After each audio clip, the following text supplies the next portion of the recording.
So I have to ask you about the Syrian question, since you're one of the very few elected officials in Washington who appears to be at least sympathetic to the president's position that we ought to pull troops out of northern Syria. Why has the response been bipartisan and outraged, almost universal here? Everyone hates this idea. It's sort of one of the strange compromises in Washington. They all seem to be in favor of continued intervention everywhere. They never believe you can come home. When President Trump talked about coming home from Afghanistan, the immediate response was it would be precipitous. And I'm like, 19 years and it's precipitous to come home. So really, it's really appalling, but there seems to be almost nobody really looking at the situation. But I will tell you one extraordinary thing.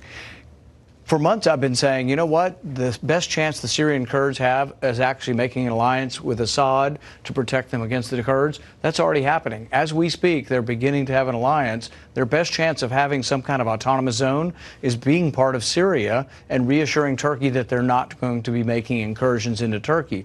That's what happened in Iraq. There is a semi-autonomous region for the Kurds, but they're within the government of Iraq, and they've gotten the assurity that they're not going to invade into Turkey. Interestingly, there are 1,800 Turkish businesses in Kurdistan, the Kurdish area of Iraq now, and they actually are getting along pretty well. That could happen in Syria too, but we've prevented it because we keep saying you can't talk to Assad, Assad must go, but really you probably do have to eventually talk to Assad to have peace there. Of course. It's not even clear why we're saying that. It's very confusing. Senator, thank you very much.